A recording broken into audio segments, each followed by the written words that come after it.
بسم الله الرحمن الرحيم. راح نعمل نحن وياكم فيديو عن الجوز ونكمل مشوارنا مع العناية بشجر الجوز للوسط الآخر للحصاد إن شاء الله.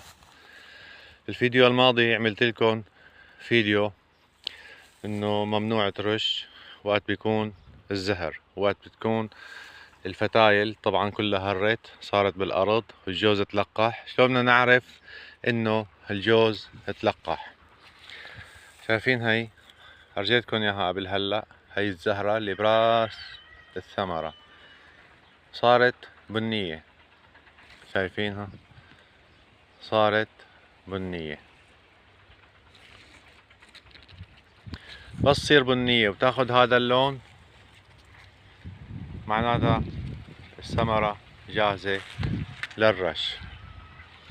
طبعا الجوز ما شاء الله حامل مثل ما انتم شايفين، ما شاء الله تبارك الرحمن. الجوز حامل عاطي منيح.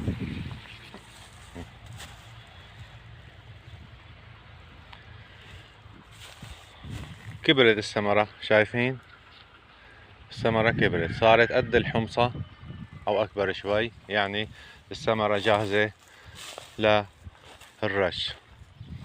شايفين تبارك الله الحمل، تنتين قليل لتلاقي وحدة.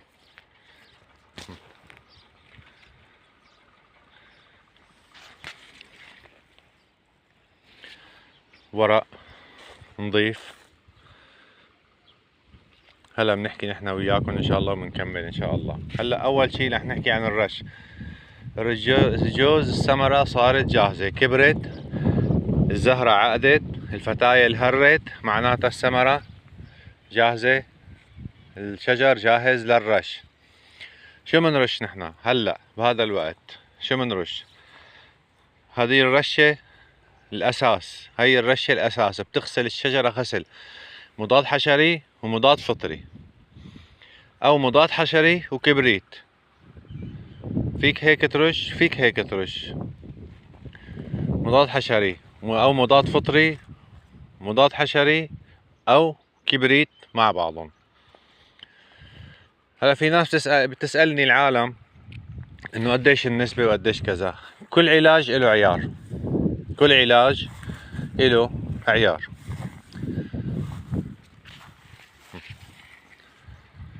هلا راح نحكي شلون بدك تعرف شجرك اذا مريض او ما مريض. نجي نحن للورقة، هاي الورقة نجيب الجانب الثاني، هون في شمس. نجي نحن للورق، هلا بنفوت لجوا نطلع على الورقة من تحت. اذا فيها حشرات مثل المن مثل العنكبوت بنحط فقط مبيد حشري سم، يعني انت بتنقي فريدور، ديسيس، فرتاميك، كله نفس الشيء، كله مضاد حشري، بس المهم يكون نوعية ممتازة. نطلع على الورق. هلا اذا لقينا مرض بنقولكم حشرة. هاي الحشرة بتضرب الورق ما بتضرب الثمار، طبعا بتبخوش بتاكل الدودة هي، وحشرة بتبيض، حشرة بتبيض وبتبخوش الثمار. ليك هاي راحت نزلت هربت. شايفين شلون اكلتها للورقة؟ تلاقي الورقة تاكلها تعمل خيط عنكبوت عليها حواليها وبتبيض. هلا بس نلاقي وحدة نحن وياكم ان شاء الله تعالى بارجيكم اياها. هاي الحشرة طبعا بتضر فقط الاوراق، ما بتضر الثمار. هاي الحشرة شفتوها طارت، لونها اسود لكوة هنيك صارت. هذيك الحشرة السوداء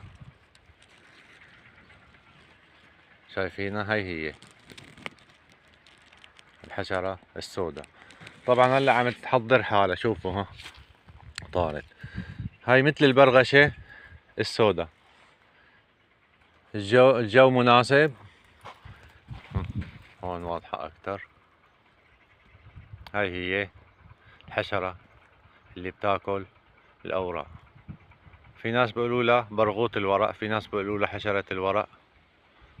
هاي هي تاكل الورقة دائرة بتبخشها هيك،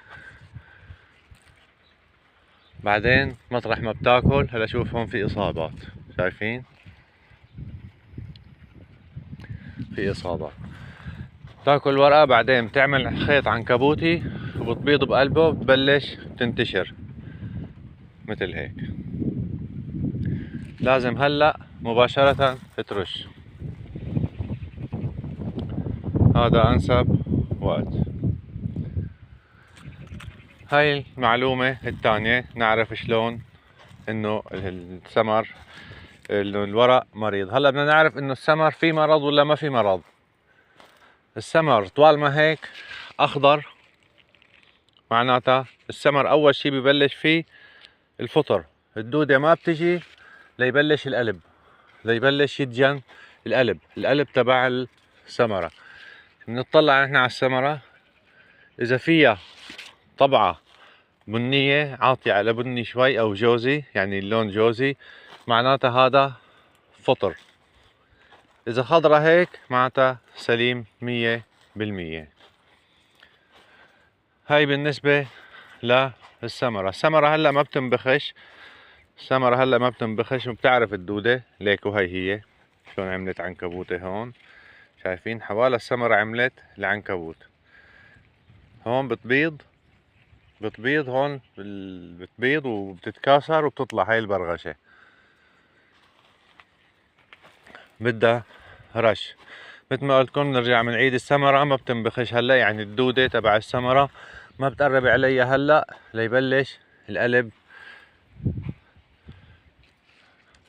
القلب يدجن يعني ويصير. هاي معلوماتي اليوم لشجر الجوز. بدي الاقي لكم انا وحده بنيه، الحمد لله ما في ولا وحده، ما لقيت ولا وحده عاطيه على لون بني، مع انه عم فوت على المطرح العبي يعني الكثيف بيكون فيه الرطوبه. هاي ما تنسوا الخلايف انت وماشي قيمه، هاي مضره كتير، هاي بتسحب كل قوه الشجره. هاي الخلايف قيمه، لا تخلي ولا وحده. على طول كل جمعة جمعتين تمشى بالشجر بين مزرعتك بأرضك بتلاقي هيك خلايف، هي كلها بتقيمها. شايفين شوفوا الطرد هاد، شوفوا الطرد العادي، شايفين طرد الثمار 10 سنتي 5 سنتي، الطرد الخلايف شوف قديش 50 60 سنتي، وبضل بيسحب وبيمتص كل شي، وبتقصر الثمرة وبتقصر الشجرة وبيقصر نمو كل شي، يعني فضولي بيسحب كل شي مو إله، انتهازي يعني. هاي معلوماتي اليوم للعناية بشجر الجوز. شكرا لمتابعتكم، الله يعطيكم العافية، والسلام عليكم ورحمة الله وبركاته.